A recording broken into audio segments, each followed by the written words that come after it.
La iglesia nos invita cada 28 de octubre a celebrar las fiestas de San Simón y San Judas. Y el evangelio que nos invita también a utilizar para esta reflexión es Lucas 6, 12, 19.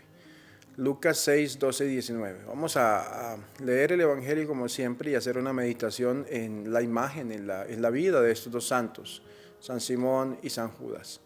Bienvenidos a Meditaciones Peregrinas.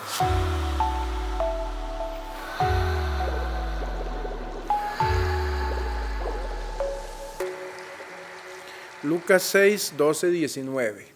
6, 12, 19. Por aquellos días Jesús se retiró al monte a orar. Se pasó la noche en oración con Dios. Cuando se hizo de día, llamó a sus discípulos, eligió a 12 de entre ellos y les dio el nombre de apóstoles. Eran Simón, a quien llamó Pedro, su hermano Andrés, Santiago y Juan, Felipe y Bartolomé, Mateo y Tomás, Santiago el hijo de Alfeo, Simón llamado el fanático, Judas el hijo de Santiago y Judas Iscariote, que fue el traidor. Al bajar del monte con sus discípulos y sus apóstoles, se detuvo en un llano. Allí se encontraba mucha gente que había venido tanto de Judea y de Jerusalén como de la costa de Tiro y de Sidón. Habían venido a oírlo y a que los curara de sus enfermedades, y los que eran atormentados por espíritus inmundos quedaban curados. Toda la gente procuraba tocarlo, porque salía de él una fuerza que sanaba a todos. Palabra del Señor. Gloria a ti, Señor Jesús. La fiesta de hoy de los apóstoles Simón y Judas nos invita a descubrir lo que significa justamente eso de ser apóstol. ¿Sí? El apóstol es aquel que es enviado, y en este caso enviados por Jesús. Ellos, los apóstoles, están llamados a vivir por Jesucristo, a dar testimonio de Cristo, como aquel que ha venido dando la redención. Por eso la fiesta de Simón y Judas, esto nos recuerda justamente a estos dos apóstoles. En la época en que se da la venida de Cristo sobre la tierra, los romanos estaban gobernando en toda la región, tanto de la misma, no solamente Roma, sino una vasta región, parte de Europa y Asia. La región de Palestina no era contraria a eso. Los judíos en ese momento estaban siendo oprimidos, digamos así, por el Imperio Romano. Y hacen muchos esfuerzos por tratar de darse un poco de holgura, digamos así, de tranquilidad y de libertad ante la presión que ejercían sobre ellos los romanos. Hubo un revoltoso, le llamarían algunos, un guerrillero o un revolucionario llamado Judas de Gamala y Saduc, organizan una oposición. Y todos aquellos que forman parte de esa oposición se les conoce como los celotes. En este grupo de celotes lo que se buscaba en cierta manera era, por un lado, defender lo religioso, ¿verdad? Ellos quieren, en medio de esta dificultad con los extranjeros, con los romanos, que estaban llenos de paganismo, ellos lo que tratan es de defender justamente su fe, su religión, ¿sí? Buscan justamente eso, un sentido de fidelidad a la ley. La preocupación que había en ese momento era esa preocupación no solamente de liberar en el sentido político, sino también religioso y social, ¿verdad? Ellos como comunidad manejaban esos tres aspectos muy juntos, ¿sí? Y querían tratar de salir de la opresión que estaban viviendo. Pienso que cualquier sociedad que se encuentre oprimida busca tratar de liberarse de esos yugos de opresión. Y esa fue, digamos así, como la experiencia que en ese momento. Simón, quien hoy el texto que leímos lo llama el fanático, también era llamado el celote porque pertenecía justamente a este grupo de los celotes y que trataban de buscar esa liberación. Ya les decía, no solamente religiosa, sino política. Y en esta circunstancia en que estaban viviendo, Simón era un hombre que, a pesar de que pues, tenía su celo político, era una persona religiosa, ¿sí? la ley de Dios, digamos así, la ley judía le movía a hacer lo que hacía, ¿verdad? Pero en cierto punto tiene este encuentro con el Señor. Lo que hace es moverlo a descubrir que de ahora en adelante va a centrarse a ver la vida de otra manera, más allá de esas guerrillas, más allá de esas revoluciones, a descubrir que lo que él tiene que hacer o el camino que se hace con Cristo, más desde el punto de vista religioso, que al final toca lo político, ¿verdad? Pero más desde el punto de vista de Cristo. Sí, él se convirtió, se hizo del grupo de los discípulos, como los otros 12 y como tantos. ¿Sí? Él es, digamos así, si nos ponemos a mirar, uno de los, prácticamente el único apóstol del que no sabemos mucho, simplemente que era un celote, que le llamaban el fanático, pero simplemente fue un hombre humilde y sencillo del que no se tiene mucha información en la historia. Algunos hablan de que fue a predicar a Egipto, en Mesopotamia, en Persia, pero realmente no se tiene mucha información.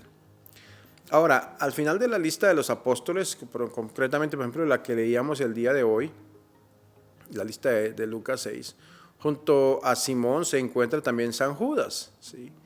Simón es el celote y se le llama así para distinguirlo de Simón Pedro, que terminó siendo pues el San Pedro que conocemos nosotros, ¿verdad? Pero en esa lista que aparece también Judas Tadeo, algunos lo llaman Leveo, y para también esto se le usa así generalmente como Judas Tadeo para distinguirlo del traidor, de Judas el Iscariote, ¿verdad? Tratan de hacerle claridad de que hay que distinguir que son completamente diferentes los dos.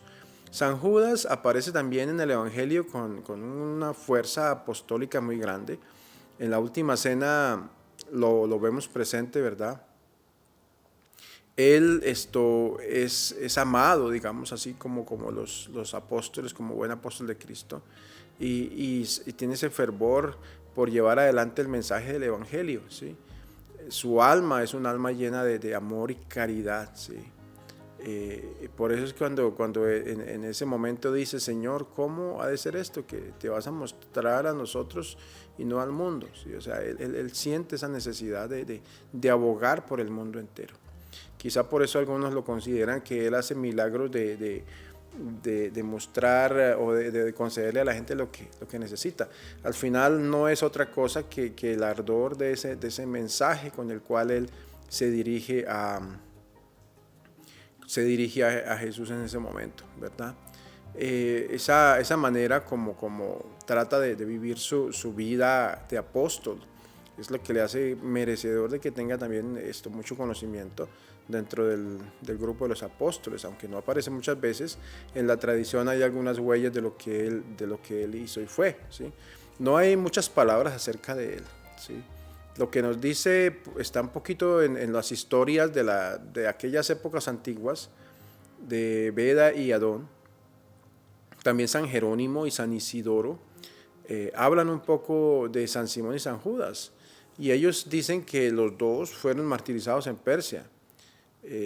Dicen que unos templos que hay en la ciudad de Suamir estaban encargados de ídolos y los santos fueron apresados. Simón fue conducido al templo del sol y Judas al templo de la luna para que los adoraran, pero ante esa presencia, digamos, de los apóstoles, los ídolos a los que lo llevaban se derrumbaron. Es parte de la tradición, de la historia que hay. No es nada que esté en la Biblia lo que les digo, son solo tradiciones que pasaron de unos a otros y nos llegaron a nuestros días. Y dice que cuando se cayeron estas figuras, salieron demonios de ellas gritando, ¿sí? con rabia por lo que había pasado.